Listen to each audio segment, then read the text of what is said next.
This is a story about what happened between my wife and me.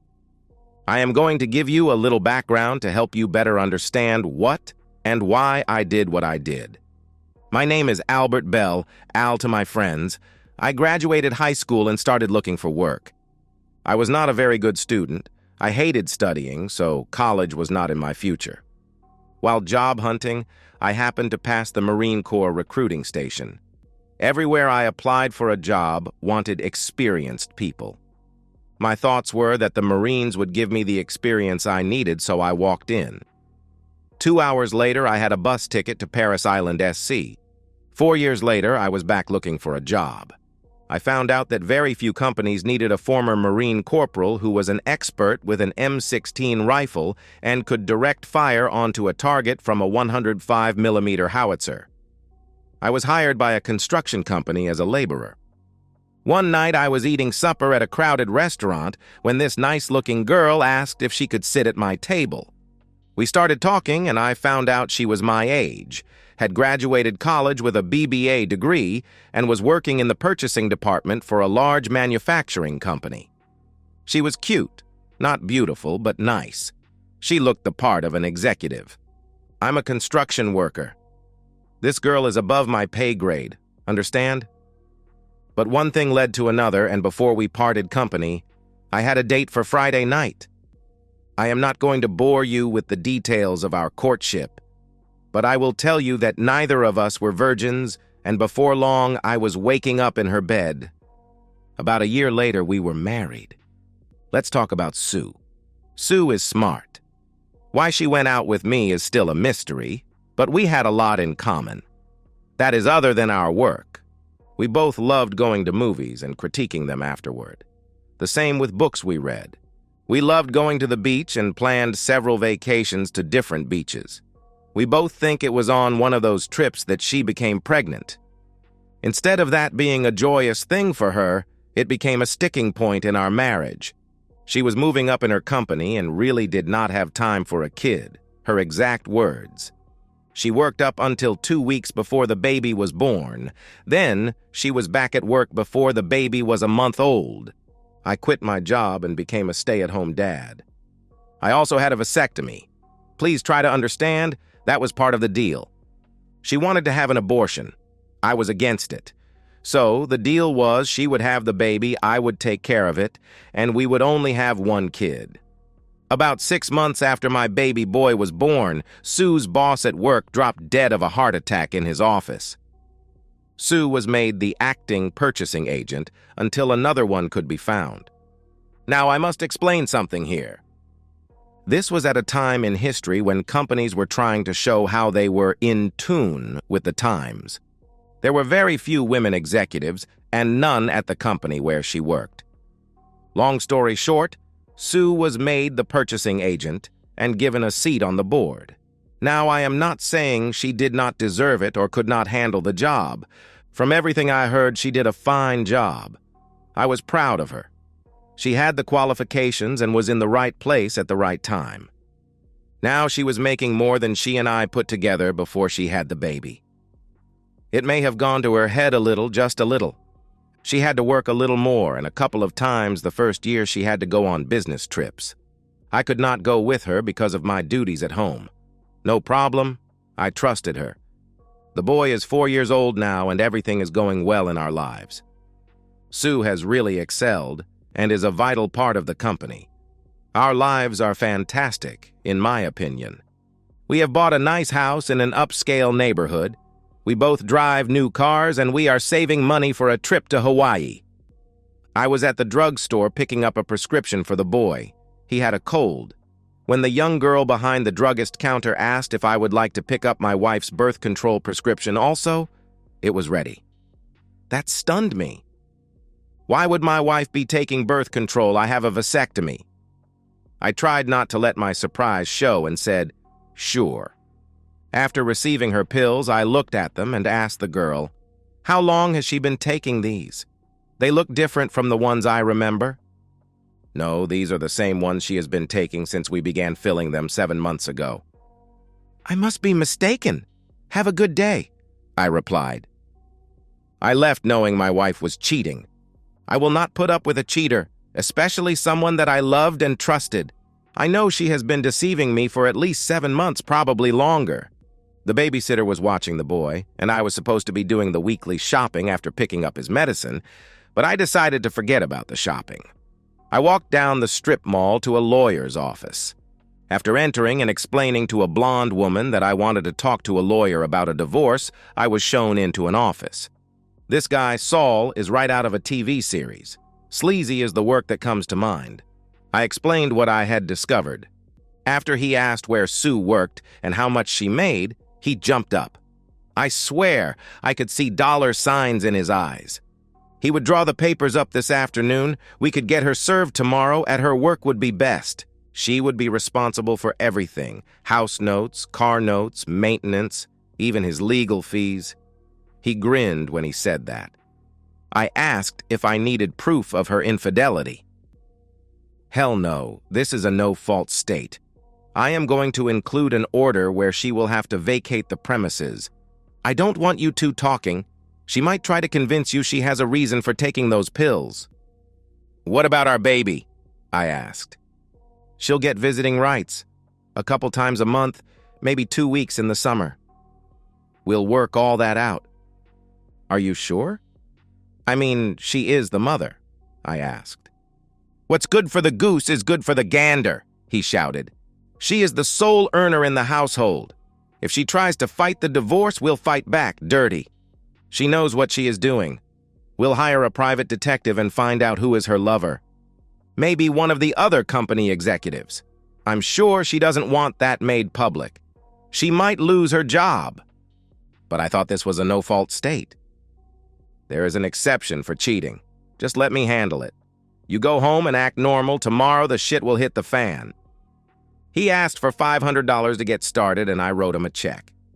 At home that night, I hid the birth control pills and played like I was tired when she got amorous. I thought maybe I should go to a clinic and get a blood test. Better safe than sorry. The next day was pretty normal until about noon when Sue stormed into the house. I was prepared for this. She was crying and threw the papers she had been served on the table where I was eating lunch. The boy was down for his nap. "What the hell is this?" she was screaming. "Keep your voice down or you will wake the boy." I walked over to a cabinet and opened the drawer where I had placed the birth control pills. I handed them to her. Her demeanor changed. She sat down at the kitchen table. She did not try to lie. With tears in her eyes, she looked at me and said, "I'm sorry. I did not want you to find out. I was so careful. Please listen to me. I love you and the life we have, and there is nothing I love more than making love to you." "Then tell me why," I asked. "Let me start at the beginning. Maybe we can work this out. I don't want to lose you." "No lies, Sue," I replied.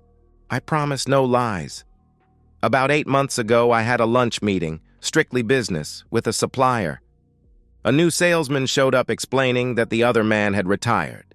This guy is young, maybe 25 years old. He is very good-looking, charming, and funny. We joked about a number of things, from the business to politics. I enjoyed myself and was a little flirtatious with him. He flirted back. After lunch, we were having a coffee and discussing business when he said, "I have to go drain my anaconda." "More like a worm, I bet," I replied to this young guy. He looked at me like I insulted him. "My room is upstairs. Let's go. If my snake is over 10 inches long, you have to sleep with me. If not, you can laugh and tell everyone about me calling it an anaconda." I accepted his challenge. Why? I do not know, but I did. I think I was just intrigued. I wanted to see if he really had a 10 snake. We started for his room. At the front desk, he asked to borrow a ruler. I was getting nervous. He seemed so sure of himself. He never kissed me or even hugged me. In the room, he took off his sports coat and shirt. He works out and is well-muscled. Then he stepped out of his dress pants and shoes. He left his socks on. He was wearing boxers, and I could see his snake starting to grow. I was amazed. He handed me the ruler and pushed me down. In seconds, I was on my knees. I slowly lowered his shorts. My God, Al! I was staring at the biggest snake I ever saw in my life. I held it in my hand and laid the ruler along it. Damn! It was almost 10.5 inches long. I looked up at him and he was grinning. "How about starting with a quick suck?" he replied. I used my tongue to circle its head and play with the slit. He pulled me to my feet and started to undress me. I did not object. Why? I do not know. I should have, but I did not.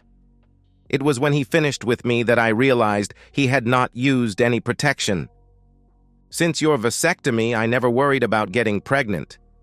We kissed, and I got dressed and left his room. I was panicking about getting pregnant. In the lobby, I called my doctor. I told her everything, and she sent me a prescription for the morning after pill. The next day, you thought I was coming down with the flu or something, remember? I was so sick for the next 3 days I had to take off work. You took such good care of me. I felt so guilty.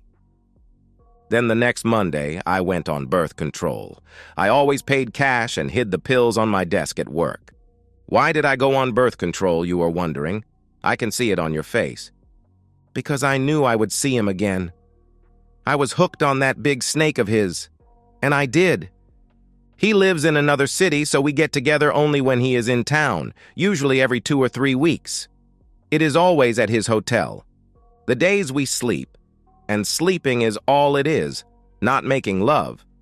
I do not make love to you that night. I was so careful making sure you never suspected a thing. For 7 months, you have been sleeping with this guy, and you kept it from me by lying. Shit. Sue, how do you think that makes me feel? I asked. I'm sorry. Please forgive me. We can work this out. Maybe like a game. I'll tell you the day I am going to be with him. You dress me for him, then when I get home, I'll tell you all about it. Like a fantasy or something. Please, Al, let's figure something out. You want me to tolerate your cheating? No way. I've devoted my life to you. I gave up my job. I take care of our baby, the house, everything, for you. I do your laundry, make sure your clothes get to the dry cleaners, everything. I even had a vasectomy for you. Have you noticed that since you started talking, all you have said is that you are sorry? I'll bet you are. Sorry you got caught. You never said you would end it between you and this... What is his name? Now I am the one getting loud. Is that really important? She answered. I guess not. Get upstairs and pack your shit and get them out of the house. For some reason, she is getting pissed. I can see it in her eyes. His name is Jamal Fink, and he is black as the ace of spades. He is not the only black snake I have slept with either. Remember that business trip I took last month? I slept with the young man who brought me my room service. I decided that I like big snakes. Get upstairs and pack, or do I have to call the police? She huffed off to get her suitcases. I bent down and cut off the small tape recorder that Saul had given me and told me to record any conversation I had with Sue. I'm sure he will enjoy listening to her play-by-play of having Jamal Fink and her little adventure with room service at her hotel. She did stop in the boys' room and kissed him before she left. It was almost a month later when Saul called and said we had to attend a conference with Sue and her attorney. We were prepared. We sat in a conference room listening to her and her attorney plea her case for us to continue our marriage. How she did not want a divorce, and she was going to fight for our marriage. Her attorney said he could get the judge to order marriage consoling for maybe the next 6 or 8 months. He was going to wear us down. You'll evidently come around to our way of thinking and see that continuing in the marriage is the best for all concerned. My attorney smiled back and opened his briefcase. He produced a tape recorder and played the rant of her in our kitchen the day she was served. The judge will not allow that in court. I'll enter a motion to have... I'm not going to play it in court. If she does not sign the papers today, every one of her board of directors will hear it tonight when they open their personal emails. Also, Mr. Jamal Fink and everyone at his company will hear it, even his wife, whose father is the president of the company. He pushed the papers towards Sue. You can't do this. I'll get a court order. Saul held up his phone. I push this button and the emails go out immediately. No time for court orders. Sign. Sue's eyes were as big as saucers. Don't send the emails, I'll sign. She was grabbing for a pen. I recommend you not to sign those papers. The settlement is not in your favor. Her lawyer tried to interrupt. I cannot take a chance. I am the only woman executive, and if those men find out about my sex life, I will never be taken seriously again, maybe even fired. But surely my chances for advancing in the company will be over, she signed. Later in the car, as I drove Saul back to his office, I said, "That attorney is pissed at you. Where did you get all those email addresses, and how were you going to send them all at once from your phone?" "I was bluffing," he replied. I was astonished. Bluffing? Is this Jamal's wife's daddy really the president of the company? I asked. Who knows? Who cares? What matters is they believed it, he replied. What do I owe you, Saul? Nothing. Your ex-wife is paying my bill. She's going to be surprised at that also. I don't work cheap. He is laughing so hard I think he will pee in his pants. Here's some free advice. Sleep with whoever you want, but never get married. If you do that $6,000 a month, alimony goes away. The $2,000 a month child support ends when the boy is 18, but the alimony is forever. Also, you get a new car every 2 years. Remember, she will be paying for it, so get a nice one. Like this Lexus. That unfaithful woman is going to be brown bagging her lunch for the next few years. What if she loses her job? I asked. Her problem, not yours. We'll put her ass in jail if she misses 2 payments. I dropped Saul back at his office and went home to a beautiful life. Easy life. It's now 15 years later. We have just left my son's high school graduation. His mother had also attended but kept her distance from me. My child support will end in 2 months, but my boy said she is still not happy. Could the reason be he has decided to go to college? He is not going to be a knuckle-dragger like his father. He takes after his mom in the brain department.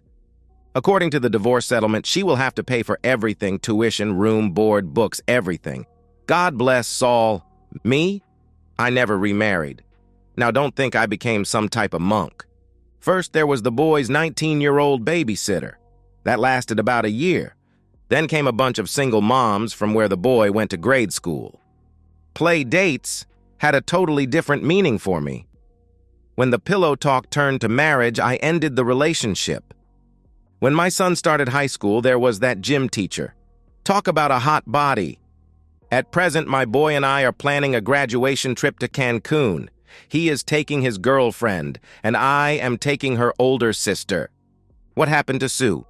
Sue makes the payments right on time. I never had to work another day in my life. That is unless you call to make sure the boy is fed, dressed, and on time for school or work. I made all the parent-teacher conferences, for your information another good place to score, and all the Little League baseball games and practices. About 5 years after our divorce, I saw that she was promoted to vice president of her company.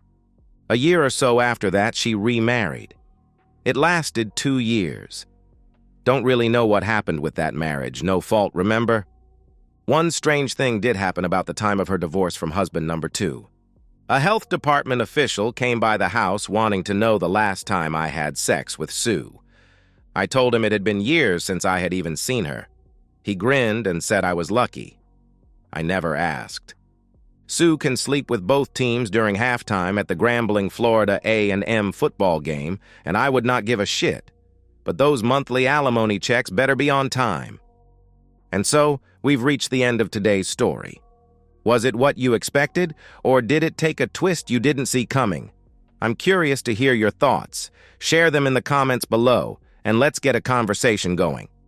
If this story kept you hooked, make sure to hit that like button. And if you're new here or just haven't subscribed yet, now's the perfect time to join our community. I bring you fresh, captivating stories every day, so click that subscribe button and turn on notifications so you never miss out. Thanks for watching, and I'll see you in the next one.